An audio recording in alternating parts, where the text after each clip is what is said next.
Got some like gems out of that, man. I'm like fiercely independent and I want to do my own thing. But so many of us encounter obstacles along the way. And a lot of us just give up. I had such little money in my bank account. And I had this moment of like, oh my God. Like, when it comes to putting yourself out there, I think the only way that it gets easier is just to keep doing it. Professionals stick to the schedule. Amateurs let life pull them off course. So I just remind myself of that. Yeah. Like, I'm a professional. Self-taught. I'm up between 4:30 and 5 most mornings. And so I jumped ship from the company because I was like, I'm obsessed with this. I was like, I have to do this for more people. I want more entrepreneurs to wake up and see that it's their own story, that's like what it is. All right, we are here in San Francisco tonight. I'm here with Anna Vatuone, personal branding experts. And we're gonna dive into her story and talk a little bit about resilience, rejection, building a brand, everything that's included in that. But to start, wanted to just have you tell us a little bit more about what you actually do on the day-to-day. What is the personal branding business that you've built? Yeah. So we can and then we'll talk about how you started it from there. Okay. So really, I help my clients communicate themselves effectively online. At the end of the day, there are so many touch points of communication that influence how people perceive us and our brand, especially in a digital world. And my business is all about helping people step into their real identity and clarify their message and captivate their audience online. So, yeah. That's awesome. And how long have you been doing it for? So I went full-time with my business in March. Yeah, that's right. And crazy. I've been kind of doing it informally for about a year and a half, I would say. Okay, yeah. Gotcha. So you took the plunge from a different company you were working for. Yes. Which was what? Event Hollow. Okay. So I was the co-founder and brand manager of a company called Event Hollow. And we were raising venture. We were in and out of investor meetings every week, it felt like. And I was a recent grad. I just graduated from college, had very little experience that held any merit on paper. Yeah. And I would come into these meetings and feel incredibly underqualified and a little bit like an imposter. But at the same time, I also knew that I had talent. I knew that my unique skill set and expertise could really benefit the company. But I needed to convince people of it. There was this gap between who I really was and who people saw me as. And I asked myself, how can I use social media to solidify my place at the company and make me feel more confident in meetings? And I started really small. I built a personal website. I started blogging regularly about the things that I knew, which were social media and branding and my honest to God story about what entrepreneurship felt like for me. And little by little, it started working. I started ranking higher on Google search engines. I branded myself as the social media expert. I started using Instagram to market myself and Pinterest and started using LinkedIn. And not only did it make me feel more confident and not only did it make me feel more credible, it started generating this exposure for the company. And I thought to myself, why aren't more entrepreneurs and founders doing the exact same thing? Because when a message comes from a person, we are way more inclined to believe it. It's more impactful, it's interesting, it's relatable. And so when you use your own personal influence in social media channels to communicate that message, your company's message, or whatever it is, you have a unique vantage point. You have this competitive edge. And so I jumped ship from the company because I was like, I'm obsessed with this. I was like, I have to do this for more people. I want more entrepreneurs to wake up and see that it's their own story, that's what it is. Yeah. And so I left the company and started my business in March.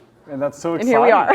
Yeah. And it's been going well so far? Yeah, it's been going so well. I just want to pinch myself. It's so good. That's amazing. I told someone the other day, I was like, I don't even want to go to sleep because I'm so excited about my life right now. That's incredible. Yeah. That's what everybody is shooting for. Yeah. Yeah. Yeah. That's so awesome.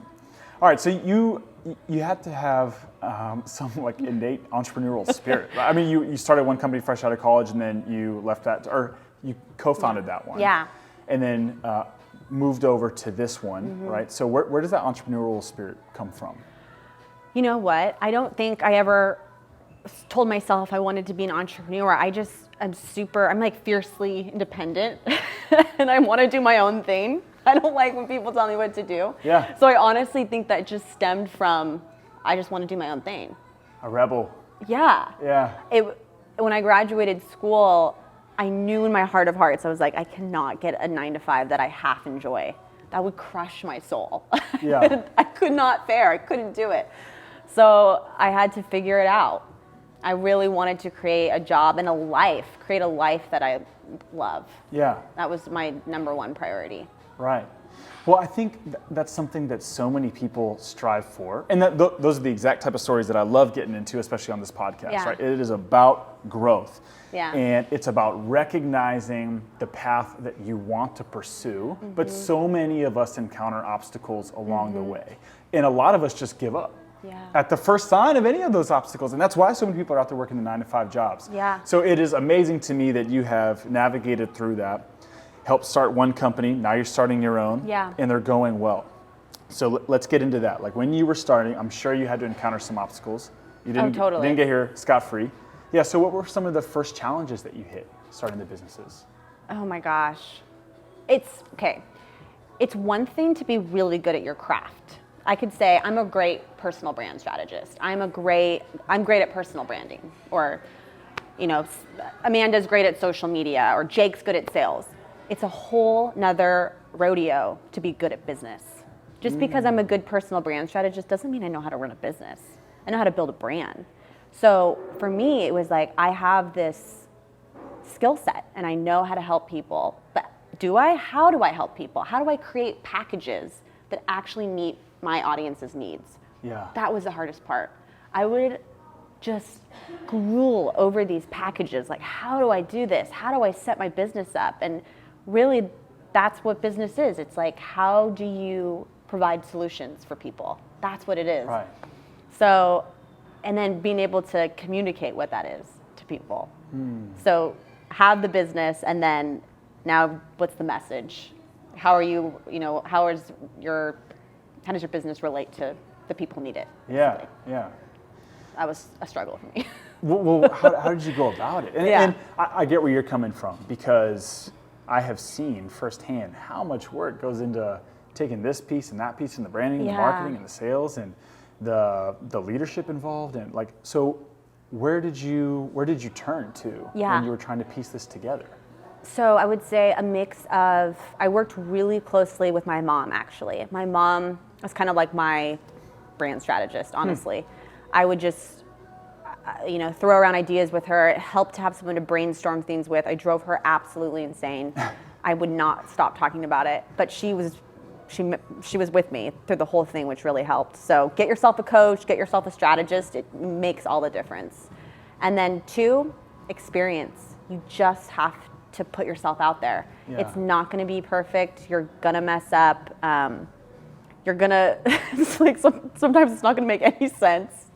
But I think with every client I had, I learned something new. I was like, okay, for the next time, my process is going to be different. Then the next time, okay, I'm going to tweak it just a little bit here. And with every client, I learned something new, and I asked them along the way. I was 100% transparent with everyone I worked with, especially in the beginning. They knew. How so? What does that mean? Yeah, I was like, I think they knew where I was in my process. I was just getting my feet wet. I was just starting to work with clients. And you were open with them about that? Absolutely.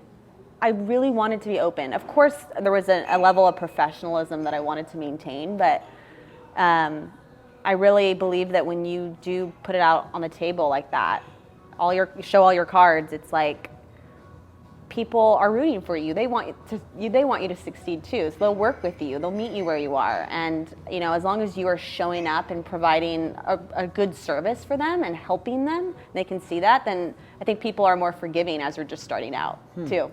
Do you feel like it's a strength to be open about being a novice at the time when you started? Do you feel like that helped you? Yeah, I struggled with that. I actually wrote a whole blog post about how to make yourself appear more credible when you have minimal experience. Okay, I would love to read that. Yeah, it's actually pretty good. And I think, when you're new to the game, you have a fresh perspective and you Yeah. can provide a new solution to an old problem. So yeah, I think you can totally use it to your advantage. I really do. I think that that's valuable because I know that there are people that would say, you know what, I don't think that, like you said already, you weren't sure if there was a gap between like what you knew, what you were capable Yeah. of, and how other people perceived Yes. you, basically. And so I think there are people out there that would say, I have this dream, but I'm not going to go for it because no one's really going to listen to me. Yeah. Right? And you mentioned the first couple times you put yourself out there. Let's talk about those. Like that takes a level of vulnerability, right? And does that come naturally to you? Yeah, I'm a pretty emotional, vulnerable person. Yeah. Okay. All right. This is part of my personality. So yes, it does come easily for me. However, I know that it's a hard thing. It's Yeah. a hard thing. When it comes to putting yourself out there, I think the only way that it gets easier is just to keep doing it. I remember in the very beginning. Wait, even if it sucks, like even if, Yeah. I think that's important. Yeah. I remember in the beginning, like, I would, in the beginning, I was barely scraping by. I didn't have enough money to pay my bills. I mean, so bad, Jake, so bad. And I had to take on these projects that I felt like I was really scared to take on, but I had no choice because I needed the money. So it was like I had to kind of sack up and do it. And I got used to every day. It was like I felt uncomfortable every single day. It was like, oh my God, this is so shitty. Yeah. This is so shitty. But you just kind of get used to it and you're just like moving through it. And Why was it like that? Because you're talking about big projects. Did you feel like you weren't? it was just, I knew I was going to get through it and I knew that I could help my clients and everything would turn out great. But, you know, when you're first starting out in your business, there's some unforeseen territory, right? There's some things that you haven't done yet. And the only way that you get good at stuff is you just have to do it. Yeah. You know? Yeah. I mean, it sounds easier said than done just because I think it is such a terrifying thought for people because, you know, what happens if you do put yourself out there and you get rejected? Yeah. All right. And I have really started honing in on this fear of rejection as a major barrier for a lot of people, especially being a salesperson. So how about some of those first times? Yeah. Did you have any that didn't go as planned and did you experience rejection? Oh my gosh. Yeah. So much rejection. I mean, you know, you experience rejection when someone doesn't want to work with you, right? If you give them the pitch, you're on the call and they decide, nope, not for me, not. And then you wonder, okay, was it my pitch? Was it me? Was it my service? What is it? And that hurts. Rejection stings. And then, you know, part of what I help my clients do is show up really authentically online. And like really what that means is your online presence should be an accurate reflection of who you are offline. And that is really difficult to do. So because people are so afraid of being rejected, they're so afraid of what people will think of them if they're really their true selves. And so I'm always having this discussion of rejection. Yeah. Does that answer the question? Did I go around in circles? No, it's helpful that you bring that up because I've been discovering this as I'm working on building a social media platform too. And I do feel like it's easier to operate under a facade almost. You know, like this is business Jake and then there's personal Jake. And if I blend the two and people just aren't into it, like what happens then? Like that's hurtful a little bit, especially if I post something that's like important to me. And people are like, I've actually had people comment like, this kid can't even speak English. You know, if I stumble through my words on a video, like stuff like that. So do you ever deal with that? Yeah. I mean, this is going to sound stupid. Not stupid, but it's sound too simple. But really, it's like, you just have to get over it and put it aside. And, you know, sometimes what I'll do, I always say, like, I have a vulnerability hangover. I have a vulnerability hangover because maybe I'll post something personal or maybe, it'll be like a personal story or anecdote. And sometimes what I have to do is put it out there in the world, shut my phone off for a few hours and go do something else and take a break. And and just keep moving. Like it's like an active decision to keep moving forward in your day and not dwell on it. Interesting. That's what I do. No, that's a great tactic. That's never crossed my mind before.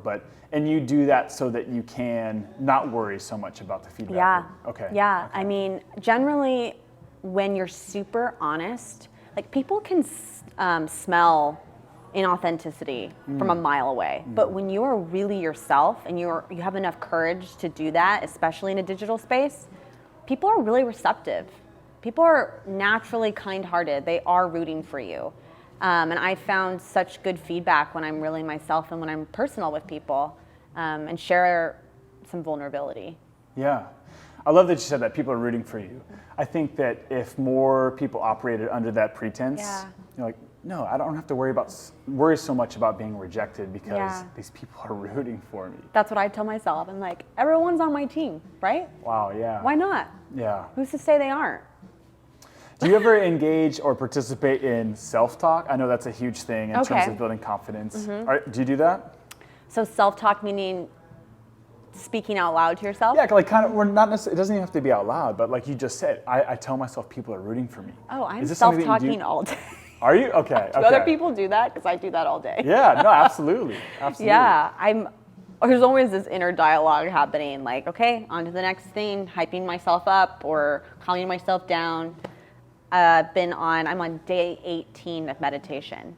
Oh wow. Okay. All 5 minutes every morning. Solid. You feel I don't like know. It's been helping? I have no idea if it's helping. The fact that I've made it 18 days makes me feel better. Yeah. That's good. That's good. I need to jump on that. I haven't done that at all. All right. So have you hit any major roadblocks in either business, like experienced failure, real failure? I just told you right before we got on this podcast, I'm working with a client right now who it's really just not a good fit. And I wouldn't say it's a huge failure necessarily, but I see areas where I could improve on, and I could see areas where, if I develop my process and systems, my business a little more, then this type of stuff wouldn't fall through the cracks, and I wouldn't be in the situation that I'm in now. Yeah. But that's just how I learn, I guess. It's just getting my hands dirty, and not every client or every situation is going to be like exactly how I want it to be, but yeah. Yeah. I mean, in terms of like big failures, when I was first starting out, again, I told you I was barely making it, like barely had enough money to pay my bills. And I remember one time I was like in between, I had all of these payments come through in 1 month, and then I went 6 weeks without like a single sale. And I was crying to my mom. I told her, Mom, I don't think I can do this. Like, I have to go get a stupid job. So you considered quitting? Oh, yeah. I remember crying on her bed and just in absolute tears. I was like, I can't do this any longer. I was still living at my parents' house. Like I told you, when I first started, I used my parents' house as like my own personal incubator, just as a place to like build my business. Didn't have to pay rent. I had very little overhead, little risk involved. But anyways, so I had this 6 weeks where I couldn't do anything. And I was like, I wanted to quit. I almost filled out my resume, almost applied to places. Oh, wow. And I was sitting at the gas station, and I had literally, I had such little money in my bank account. And I had this moment of like, oh my God. Like, what the fuck am I gonna do? Yeah. And I mean, of course, it's not that bad. I had my parents that if I really needed it, they could help me. But I didn't want that, right? I wanted to do it on my own. So I think after that day, I decided, I was like, I'm not gonna give up. I can't give up. I've made it this far, like I have to keep going. And I pulled through just a few more weeks and made, I think, $10,000, $15,000 worth of sales in like the next 2 weeks. It was like, that's when everything started happening. Yeah. And it was like, I just had to get through that hard period. Yeah. Like wade through the mud. And then from there, everything just went, shot up. I read something the other day that was like, the last thing to grow on a fruit tree is the fruit. Does that analogy work here? I don't know. No, totally. I love it. I'm like blown away by that. I have never heard that. Yeah. Yeah. So. Okay, so you waded through the mud. You had this period where stuff kind of hit the fan. It wasn't looking good. No, it wasn't Probably where looking most good. people would have said, hey, like I tried it. Yeah. I got to go get a job. Yeah. Is that something that comes naturally to you? Like, I am going to stick this out regardless? Or do you have mentors that you look up to or books that you read, like places that you've learned to try this? Yeah, that's such a good question, Jake. We talked a little bit about this before we set everything up, but I really believe that everyone has a unique purpose. And that's one of the things that I help pull out of people is, what is your purpose? Like, what are you here to do? And I think because I knew what that was for myself, I knew in my heart of hearts that this is what I meant to do on this earth. I meant to help people with their personal brand. I really believe that. And because I knew what that was for me, I knew that anything else that I were to do, like go get a job or do something else, would be not aligned with what my purpose was. And I wouldn't feel right doing that. So it's almost like I use the purpose as a North Star. Yeah. And something to like fall back on even when things were difficult. So I think that that's really valuable. And I think that that helps to bring some things full circle, because earlier you said that you just have to be vulnerable and just get over yourself. Like you used the words, I think, get over yourself or sack up even. Pretty sure you said sack up actually. So you have to sack up. So funny in the context of vulnerability. Sack up. Yeah, for sure. But the reason why I think it brings it full circle is because, and I've seen this theme with other people that I've spoken with, is if you care about something deeply enough, the rejection, the vulnerability doesn't matter. Oh my gosh, that's it. Totally. It's like that's okay. If I get rejected, it's in the name of my purpose. Ooh, that's good. I need to write that down. If I get rejected, it's okay because it's in the name of my purpose. Oh my God, I need to write that down. Yeah, go for it. Yeah, that's how I feel. And that's why I think vulnerability and rejection, it's easier to get over. Yeah, so no, I think that that's crucial because there are people that are struggling with overcoming rejection and they feel like they hit wall after wall after wall, and maybe it's too much and they want to give up, or maybe it seems too big to begin with to even continue, but maybe the problem is there's no anchor for them. Yeah, so true. When I first started my work, I thought the main thing that people wanted was credibility and reputation and influence. I think I told you this when you were on my podcast. Yeah. But as I get deeper into what personal branding is, I found that really people want clarity on what their purpose is. They want to discover their purpose. And we talk about purpose, we use that word all the time. It's totally overused, but when you really think about what it is, what are you here to do? How are you here to serve other people in this world? That's a really tough question to answer. But when you know what that is for yourself, and I think it's about looking inward and asking, what am I here to do? What can I do better than most people, right? Yeah. And then when you find that answer, it's like you can align everything else in your life to support that mission. Yeah. And I love that you also said serve other people. Yeah. That's really what we're here to do. It's something bigger than you. Something so much bigger than you. Which also helps to stomach the tough times, right? Like this is bigger than me. This is bigger than me. Yeah. Yeah. Yeah, that's true. It's a good point. Yeah. Because it's not, I'm outside of myself at some point. Right. Dang. It's deep. Let's end it. That's all. That was a wrap. Yeah. No, that's great. And obviously it's working out because now you've got 18 clients that you work with. Things are going well. You're pinching yourself, wondering if it's real, right? And it may not stay like that always. Of course not. I know, I'm like, knock on wood. Yeah. But I think it's still a great testament to you being willing to stick to the purpose.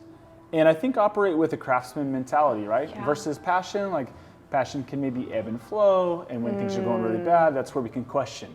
Maybe this wasn't my purpose after all. I wasn't meant to do this. True. But like you were anchored in it, and you said, "No, I'm gonna get good at it." Yeah. I'm gonna get good at it. I read Atomic Habits by James Clear.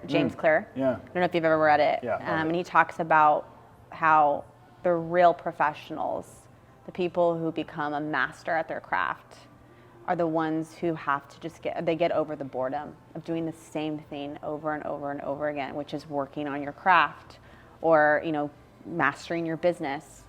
And that's one of those things where when you're building something, the passion does fade. It's not like you or I have more motivation than someone else. We all have motivation when it's something that we like, but the real professionals are the ones who can stick to it even when they get bored. Yeah. Even when they're doing the same thing for like the last 12 hours, Absolutely. The motivation does fade. It does. Yeah, oh, you have to absolutely. stick to the craft. And you have to find new and creative ways to inspire that motivation and momentum. What are some ways that you Yeah, I think, stepping outside of myself and talking about this with other people, working with my clients, when I'm in service of others, that's when I'm reminded that the work I'm doing has meaning. And it continues to ignite more motivation and momentum. That's cool. That makes sense. Okay, so you talked about the book, Atomic Habits by James Clear, which is an awesome book. Let's talk about some other resources or tools that you use to just fuel your growth, right? So are you a reader? Yeah, I'm always listening to an audiobook. Okay. I'm all about passive listening. It's hard for me to, I work a lot, and so when I get home, I'm like, I need to go to bed. Yeah. I get up really early. So I'm always, when I'm commuting or walking to the office or on BART, I'm always listening to a book. Yeah, okay, cool. Audible all the way. Yeah, love it. Any good book recommendations outside of Atomic Habits? I would say This is Marketing by Seth Godin, for all of you entrepreneurs who are listening. And I would also say The 7 Habits of Highly Effective People. Yep. It's a classic. Yeah. I would also say, if you're interested in personality and maybe learning more about what your purpose could be, it's a good idea to look inward. And a book that I've just read recently is called The Road Back to You. And it's all about the Enneagram. And so if you're interested in like self-discovery, which is all about what personal branding is, I would highly recommend the book. Okay, who's it by? It's by, oh my gosh, I don't even remember his name. Susan and John or something. Oh my God. The Road Back to You. The Road Back to You. Okay, cool. Put it in the show notes. Yeah. All right, we will. Yeah. That sounds great. We'd love to check that out. All right, so you're an avid Audible listener to and from work. Any other habits, like off the court kind of, that help you perform on the court? Oh gosh, I really believe in finding your zone of genius or finding the hours of the day where you're the most productive. And for me, that is in the early hours of the morning. So I made it a habit to go to bed early and wake up really early. What time? So I'm up between 4:30 and 5 Dang. most mornings. Okay. And I use the first couple of hours to write. And a big part of building your personal brand is creating content, producing content across all these channels. And writing is a big part of that. You need to be able to write content that's compelling. So I write every morning, and I encourage my clients to do the same thing, because I really believe that not only are you going to have great content, because you're going to keep doing it every day. Like the more you do something, the more you become a master at it. It makes you a better speaker too. Writing? Yes, because you're constantly developing these ideas in your mind. It's like you have to write them out on paper and work through them, and then you're able to communicate them effectively online and offline. So I fully believe in the power that does for your life. Does that make sense? The power that has in your life. Yeah. I'll have to try that. Try it. Yeah. I think it would be great for you too. And everyone who tries it says the same thing to me. They're like, yes, it's good in the morning. Yeah. Because that's, I mean, maybe you're a night owl. I don't know. Depends when the best time is for you. But my mind is always the most fresh when I wake up. No, I hear you. Same. Morning on the Amtrak. Amworth. You should be writing your content on Amworth. All the way. Oof. Yeah, love it. All right, so listening to books and up early and writing. Seems like you're just hustler through and through. Yeah, you've got to be. Yeah. That's cool. All right, so what's next for you? In the next 2020? 2020. Yeah. I love this year already. love this decade already. It's off to a good start. Yeah. What do you want to knock out in 2020? What do you want to do? I am getting prepared to launch a course called Personal Brand Accelerator. Okay. Which is basically just putting everything that I teach my clients one-on-one into like this streamlined course that people can take from anywhere in the world. Yeah. And I'm so excited to get that started, hopefully in Q2. Not hopefully, will be in Q2. Okay, all right. I'm building a personal branding agency. Yeah. So the idea is to work with corporate teams and executives and train these companies' employees how to build their personal brand and become brand ambassadors for their company. So yeah, Whitestone is in the making. Okay. Yeah. What's Whitestone? The personal branding agency. That's the name of it? Yeah. Oh, that's exciting. Yeah. All right, cool. I'm super excited. I'll have to follow along for sure. Yeah. Sweet. So last question. Do you ever have days where the alarm clock goes off at 4:30 and you just don't feel like doing what Anna Vatuone does? Yes, all the time. Yeah? Oh my gosh, yeah. The alarm clock goes off and you're not feeling it, what do you do? Oh my gosh, I'm a moody person. Sometimes I really don't want to do it. Yeah. And I think back to what I just read in James Clear's book. Professionals stick to the schedule. Amateurs let life pull them off course. So I just remind myself of that. Yeah. Like, I'm a professional. Self-talk. Right. No, that is exactly what I was going for. And I'm going to say, I mean, there are days where I give 50%. Yeah. You know, sometimes that happens. And I think also too, giving yourself grace and just loving on yourself and saying it's okay sometimes. Yeah. I like that. But you have decided that you're a professional. I'm a professional. And I think that's what matters. And I think once you start telling yourself you are something, you become that. Ooh, that's good. Yeah. I like that. Write that down too. All right. How can we keep up with you moving forward? Follow along on Instagram. It's definitely my most active channel. Catch me on TikTok. I'm there. Okay, true. What do you get on TikTok? Honestly, any of the platforms. Yeah. Send me a DM. Okay. Smoke signal. What's the pigeon carrier? Whatever you want to do. For I'm sure. here. What's the Instagram handle? At Anna Vatuone. Okay. Vatuone. Cool. All right. Well, thanks so much for taking the time to sit down. This was awesome. I Thank appreciate you so it. much. You got some awesome insights and excited to share it with everybody. Cool. So, This is appreciate awesome. it. Thank you. That was killer. Got some gems out of that.